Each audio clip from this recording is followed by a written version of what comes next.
As I said on Saturday, I'm humbled by the trust and confidence the American people have placed in me and in Vice President-elect Harris. And we're ready to get to work addressing the needs of the American people. Today, that work begins. It starts with doing everything possible to get the COVID-19 under control so that we can reopen our businesses safely and sustainably, resume our lives, put this pandemic behind us. And we just received positive news in this fight with the announcement that there's been progress made toward a successful vaccine. Soon, the expectation is the FDA will run a process of rigorous reviews and approvals.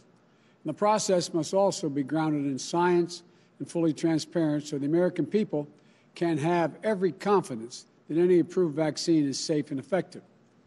At the same time, it's clear that this vaccine, even if approved, will not be widely available for many months yet to come. The challenge before us right now is still immense and growing.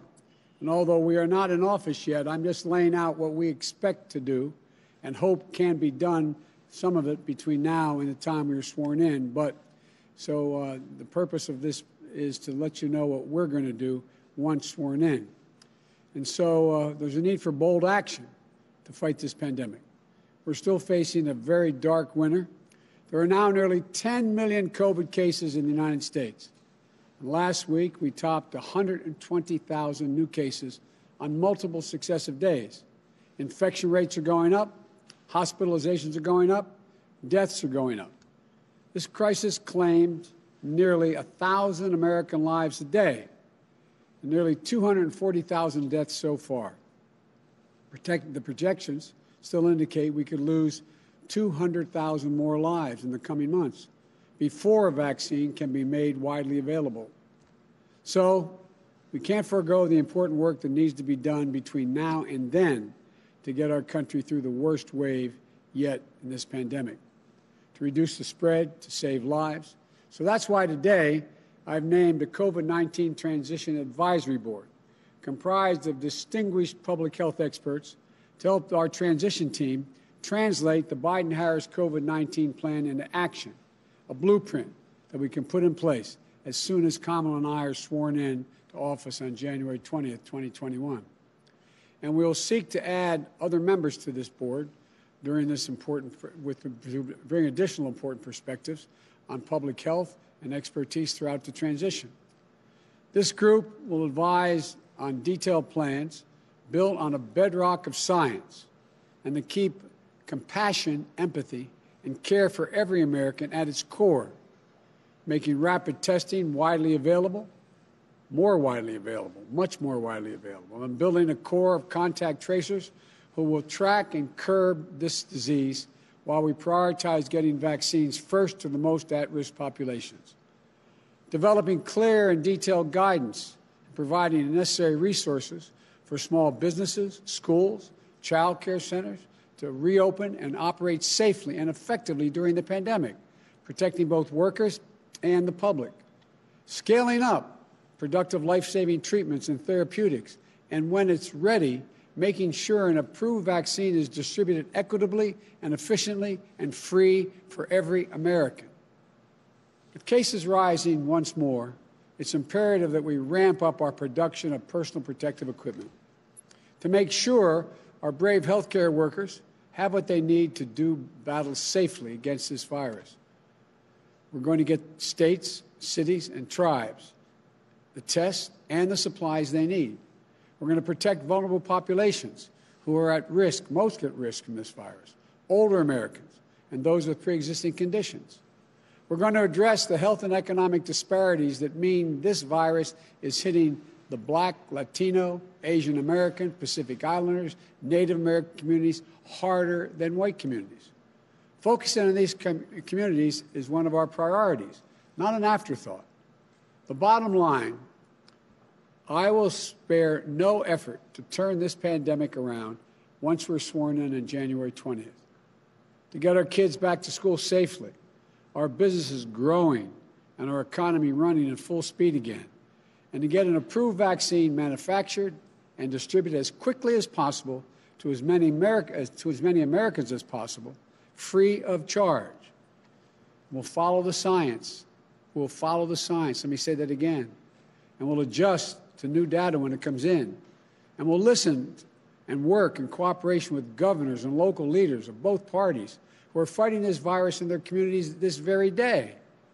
There is so much good work happening at state and local levels across the country. Governors, mayors, they're stepping up.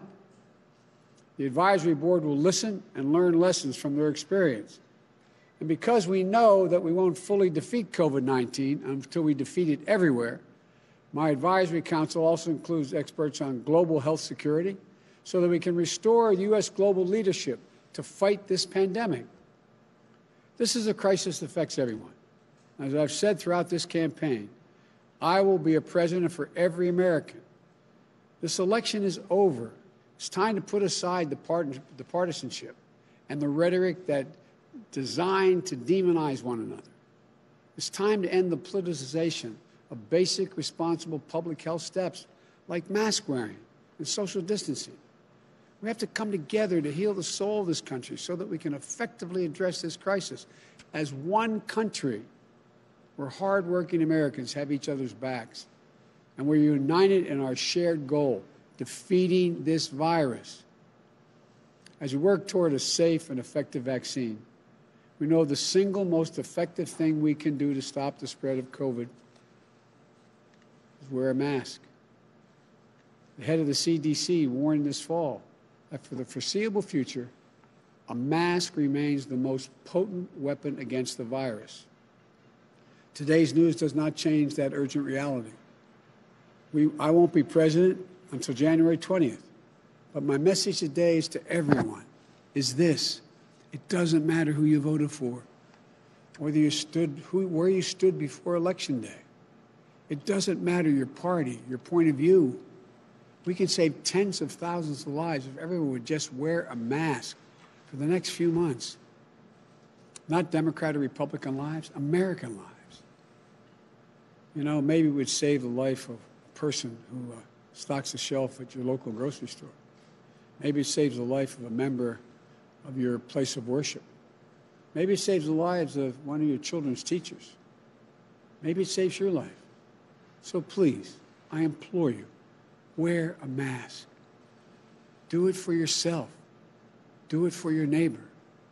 A mask is not a political statement, but it is a good way to start pulling the country together. I want to be very clear. The goal of mask wearing is not to make your life less comfortable. It's to take something away from you. It's to give something back to all of us, a normal life. The goal is to get back to normal as fast as possible. And masks are critical in doing that. It won't be forever, but that's how we'll get our nation back up to speed economically, so we can go back to celebrating birthdays and holidays together, so we can attend sporting events together, so we can get back to the lives and connections we shared before the pandemic. It doesn't matter whether or not we always agree with one another. It doesn't matter who you voted for. We are Americans and our country is under threat. And now we're now called to do the same thing the generations of proud Americans have done when faced with a crisis throughout our history. Rise above our differences to defend the strength and the vitality of our nation. You know, that's the character of patriots. That's the character of Americans. We have to do this together. Wearing a mask may seem like a small act. Maybe you think your individual choice won't make any difference. But throughout our history, throughout the history of our nation, we've seen over and over how small acts add up to enormous achievements. It's the weight of many small acts together that bend the arc of history. You know, I know there's nothing the American people can't accomplish when we work together as one people with one mission. We can get this virus under control, I promise you. We can rebuild our economy back better than it was before. We can address race-based disparities that damage our country. It's in our power. So let's wear a mask. Let's get to work. Thank you. May God bless you.